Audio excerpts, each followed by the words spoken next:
Démantelé, forcé, la place capitule le 2 février 1418.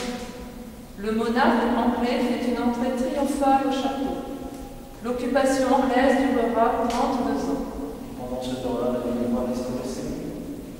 Moi qui ai tant souffert, il me faut 20 ans pour que je me relève enfin au printemps de l'an de grâce, 1438. Comme nous l'apprend la stèle scellée dans le mur d'entrée de ta nef.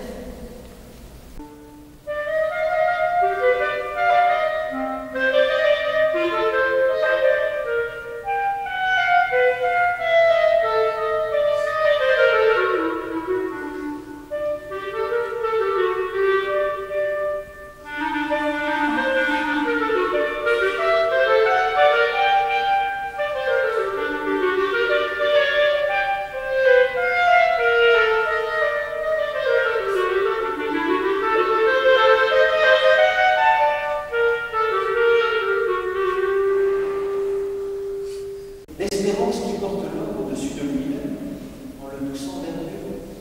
La pureté, la légèreté de cours d'architecture ogivale. L'étonnante beauté des lignes sinueuses de mes balustrades. Mes belles fenêtres au fenestrage, tout aussi flamboyantes au sommet de mes voûtes. Dentelles de pierre, couronnes de feuillage. Les chapiteaux de mes piliers sont garnis de ciselures, décorés de feuilles de vigne, de feuilles d'acanthe ou de choux frisés. Et au fond de l'église, sur un pilier, là, en haut, tourné vers vous, une tête de diable. Si vous croyez que c'est facile d'être ici, pensez plus. Et puis d'autres ont été sculptés d'une homme habile, mais touchante, dans la pierre friable, dont le temps et le vandalisme des hommes ont rendu la lecture difficile. Même si leur polychromie et dorure ont disparu, le charme, la spontanéité, la fraîcheur conviviale retrace la vie du Christ, celle de la Vierge et des saints. Il en fallut des lunes et des lunes pour que je parvienne jusqu'à vous. 1793, la terreur atteint son paroxysme. Au nom de la guerre et du salut public, la Révolution allait dévorer ses enfants. Et pourtant, de 1940 à 1944, les printemps s'égrènent, à cadencer des colonnes de prisonniers, de réfugiés et de troupes allemandes.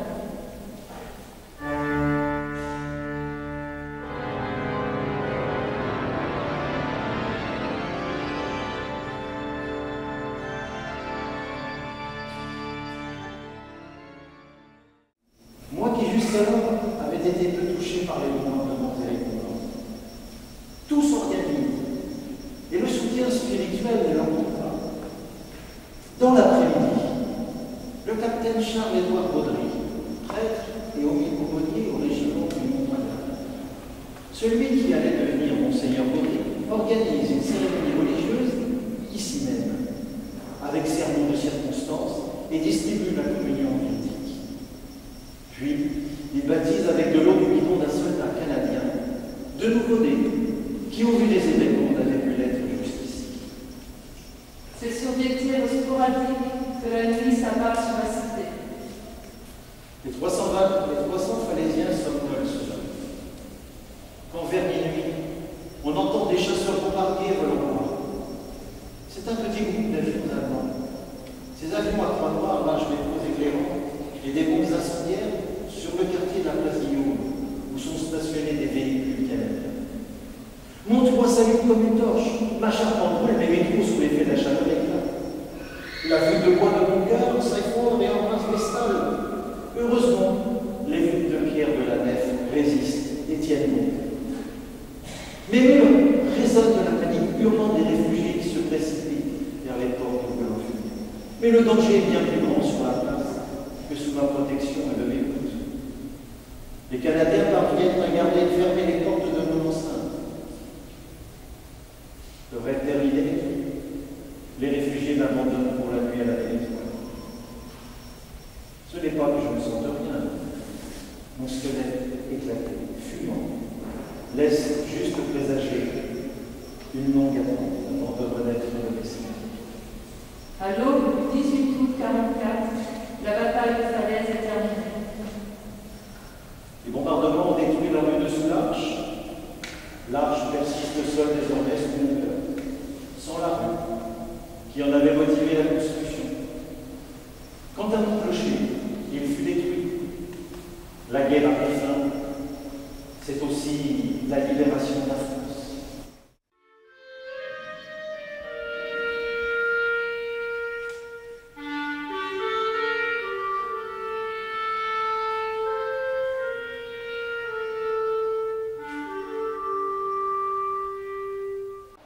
Je voudrais remercier tous les bénévoles qui sont venus nous aider depuis le jour, hier soir, l'équipe d'électriciens qui nous ont bien déclaré, Benjamin, à la DMX qui a permis de pouvoir éclairer cette église ce soir. Je voudrais remercier et voudrais que vous applaudissiez Dominique Massoué, qui va venir nous prévenir.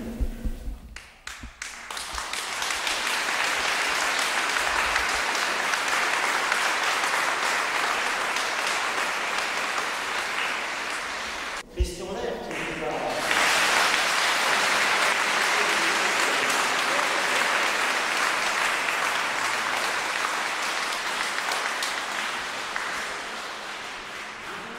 la question de quelle est cette voix de femme que nous avons entendue pendant la soirée. La voix off est le co-auteur de ce texte, Madame Chantal Richer.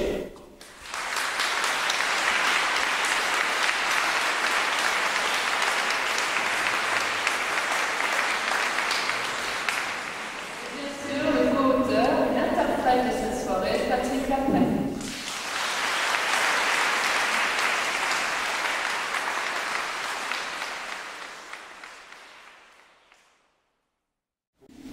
La Trinité, l'église dans laquelle nous nous trouvons, s'appelle communément l'église de la Trinité. En réalité, il s'agit de l'église de la Sainte Trinité et de tous les saints. En effet, certaines églises ou chapelles sont appelées ainsi, en ajoutant tous les saints. Par exemple, la chapelle de la Vierge de la cathédrale de Lisieux est nommée chapelle de la Vierge et de tous les saints. Pourquoi la Trinité? Bien évidemment, en référence, comme vous l'avez entendu, pendant cette lecture musicale, à la Trinité de Caen, l'abbaye aux Dames. L'église de la Trinité de Caen est enterrée Mathilde, l'épouse de Guillaume, qui fête cette année ses 950 ans. Et la formulation la plus forte du Père, du Fils et du Saint-Esprit est à la fin de l'évangile de Matthieu. Allez, baptisez-les au nom du Père et du Fils et du Saint-Esprit. Ainsi, le Christ révèle le Dieu qui sauve comme Trinité, sans employer de terme. Les conciles de Nicée, 325, et de Constantinople ont tranché. En Jésus, deux natures, humaine et divine, unies, sans confusion ni séparation. Voilà donc la profession de foi commune des chrétiens. Je crois en Jésus, vrai Dieu, né du vrai Dieu. Par l'Esprit Saint, il a pris chair de la Vierge Marie et s'est fait homme. Donc, Fils de Dieu, frère des hommes, vrai Dieu et vrai. Père, Fils et Esprit Saint, trois personnes distinctes dans un seul Dieu. C'est comme le mystère de l'amour entre des personnes. Ça ne s'explique pas, ça se vit. Tout cela est résumé de façon admirable dans un texte de la liturgie que j'aime beaucoup, qui est la préface de la fête de la Sainte Trinité. Avec le Père et le Saint-Esprit, tu es un seul Dieu, tu es un seul Seigneur, dans la trinité des personnes et l'unité de leur nature. Ce que nous croyons de ta gloire, parce que tu l'as révélé, nous le croyons pareillement et de ton Fils et du Saint-Esprit. Il existe aussi, comme représentation de la Trinité, eh bien, la sculpture dite trône de grâce. Elle est ici, sur cette base. Donc, le Père en majesté,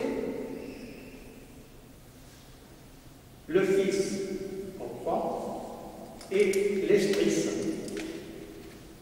Donc, l'Albane de Nottingham représente bien la Trinité. Et l'enfant me dit, la Trinité, j'ai compris, me dit une petite fille, où j'écoute très attentivement. Oui, les trois, ils s'aiment tellement qu'ils ne font qu'un. La vérité vient de la bouche des enfants. Et en ultime conclusion, puisque notre paroisse s'appelle Sainte-Thérèse au Pays de Falaise depuis 1997, faisons allusion à la prière que sœur Thérèse Martin adresse à l'amour miséricordieux en son acte d'offrande. Elle commence par ces mots merveilleux. Ô mon Dieu, Trinité bienheureuse, je désire vous aimer et vous faire aimer.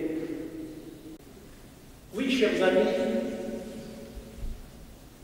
et frères et sœurs, en humanité et dans Christ, admirons et faisons admirer cette Église, bien située au cœur de Falaise, près du château et de la mairie, tout à côté de l'office de tourisme, avec en face le nouveau mémorial des civils, sur cette place où chevauche Guillaume, duc de Normandie et roi d'Angleterre. Merci de votre attention.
Vraiment, merci.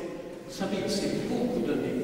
C'est vrai qu'on en parle depuis 3 mois, mais depuis un mois, il s'est donné, il a donné son temps, il a donné son cœur, il a donné sa compétence.